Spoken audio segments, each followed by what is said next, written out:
Welcome into another video. We are now at the midway point of free agency day 1, 2 p.m. Window's been open for 3 hours. I did my live stream to kick it off. We talked about the Alec Pierce edition. We talked about Ken Walker. Let's go over some of the ones that we've missed so far through this big first wave of free agency of 2026. Kicking it off with Malik Willis to the Miami Dolphins. This one was a no-brainer.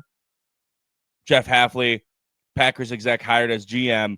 All Green Bay ties pointed to Malik Willis being the guy. The third-round pick of the 2022 class finds a new home after an impressive few stints and few games with the Green Bay Packers.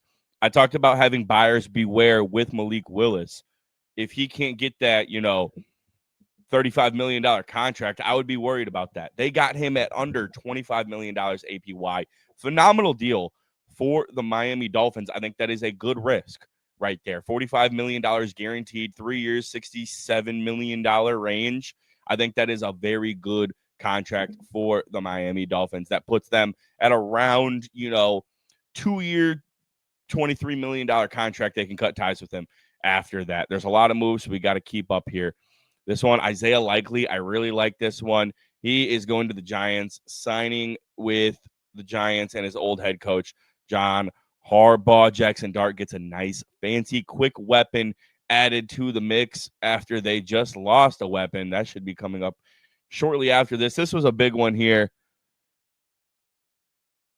Jalen Phillips to the Carolina Panthers, 4-year, $120 million. Sorry, notifications are going wild. Dominique Robinson just headed to the Houston Texans, former Bear. Jalen Phillips, though, 4-year, $120 million deal. $30 million a year. That is a big contract for Jalen Phillips. More than likely worth it, though. I like Jalen Phillips. Panthers needed to add some pass rush, so I get it. Maybe a little higher than I was expecting. He hasn't really had that $30 million mark in my eyes, but I really do like his talent. I loved him out of college. I just think that Achilles might be worrisome long term. What's another big one in here? We already talked about Kobe Bryant to the Bears. This was a huge one. My number one free agent of the entire class, my number one offensive free agent as well, completely resetting the center market. Tyler Linderbaum to the Las Vegas Raiders on a 3-year, $81 million contract coming in at $27 million per year. Let's talk about this.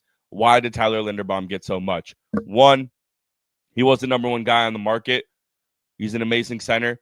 Raiders need a center for their brand new quarterback, Fernando Mendoza.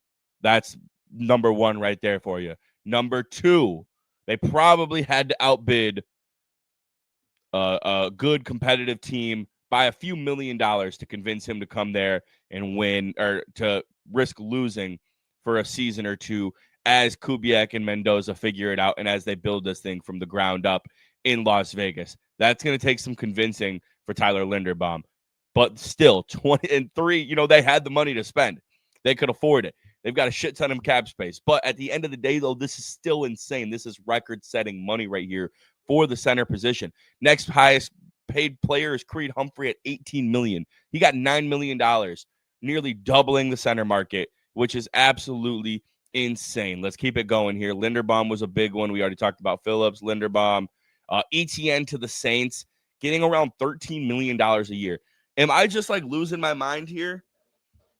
I do not think that ETN is a $13 million running back. I think about the Bears having DeAndre Swift at $8 million for one more year, and I love that because I think that DeAndre Swift might be just as good as Travis Etienne, and we're paying him nearly half of his money. I know that's the way the league's moving. I know the salary cap went up another $20 million, but Etienne at $40 million or at $13 million. What was it? 52 over X amount of years. It's a lot of money. I don't know if I would have paid that. I don't know if I would have paid that to ETN in any way, shape, or form. Now, what makes this even more interesting is where's Jeremiah Love going to go? Is Jeremiah Love going top 5 now? Is he going to be a Giant? Is he going to be a Titan? Because the two highest drafted places for Jeremiah Love were the Saints, who signed Travis Etienne, and the Chiefs, who just signed Ken Walker. I would assume that they think that Jeremiah Love is going to be a top 5 pick. So That's a little bit risky right there. In general, Wan'Dale Robinson to the Tennessee Titans, reuniting with Brian Dabble. I really like this. This is a quick move, a quick little fix. I don't think he's a wide receiver one, but I think this is going to be nice for Cam Ward. It's going to help Cam Ward out a lot. I really like this move. Let's keep it going. We already talked about ETN. Naylor to 3-year, $35 million to the Raiders. I like Jalen Naylor. I was surprised that this wasn't Shaheed. This is probably even a little bit more than I thought Naylor was going to get, but I do think he's a very slept-on weapon, and I do think this is a good decision for the Las Vegas Raiders. There's still a chance that they could target a receiver in the draft. I don't think they have serious ties to Jack Betch or Dante Thornton there.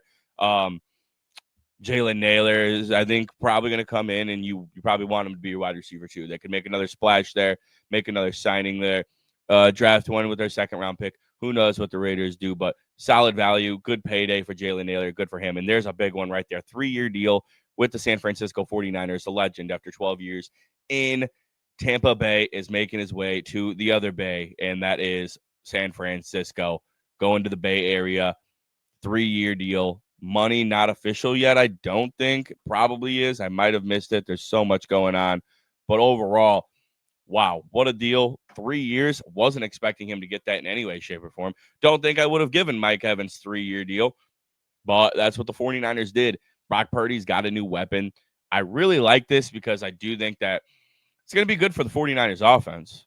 Like, I think Brock Purdy is going to feast with Mike Evans. There's going to be a lot of connections. He's going to have a high target rate. He was still receiving a lot of targets this year, and he was battling injuries. But at the same time, like, how much longer can he stay on the field for in terms of, like, his injury and his hamstrings? Like, I what do you get out of him? You get 9 games out of him, 10 games out of him this year? That doesn't seem really worth it to me. And that's unfortunate, but you never know. You could go out there, play 17 games, have another, 1,100 yard season, and be really valuable to the 49ers offense. He was still my top 10 free agents this year. He was number 10. I thought he could bring a lot of value to a win now team, so I think that happens. But this was more under the impression that he was going to be signing a 1-year contract and not a 3-year contract. Let's keep it moving here. We talked about Linderbaum, Evans. I don't think we have anything else major quite yet. A lot of Zion Johnson to the Browns is a really good contract. I really like that for the Cleveland Browns. They needed some interior help. They needed to overhaul that entire offensive line, and that was a really good decision for them. Zion Johnson, one of the slept-on heroes of that Chargers offensive line. You got a lot of hate, the whole offensive line in general, because of how many sacks they took, but Zion Johnson, not necessarily a whole part of that. And I think the Browns got a good deal here for them. He was one of the big guys on the market this year. Good deal for the Cleveland Browns. Sorry, more news just coming in. Nothing crazy, though. All right, and there you have it.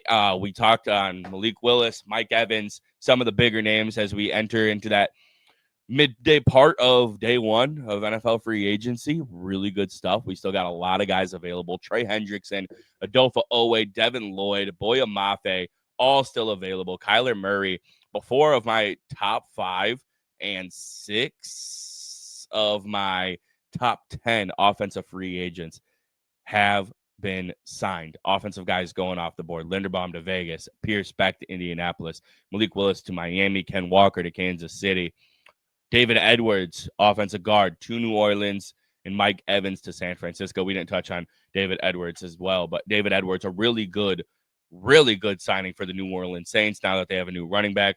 Bolster up that offensive line. Fuaga, you saw take a step this year at the right tackle position. And then Calvin Banks kind of looks to be that guy at left tackle. So I like the direction that the Saints offense is heading in. Tyler Shuck, if he is that man, that could be a team to watch out for in a couple of years. Genuinely, I like what Kellen Moore's got going on there. Thank you guys so much for tuning into another video. Make sure to like, subscribe, and comment down below. Plenty of news still to come, so I'm sure I got a few more videos coming out today. I'll talk to you guys soon. Peace.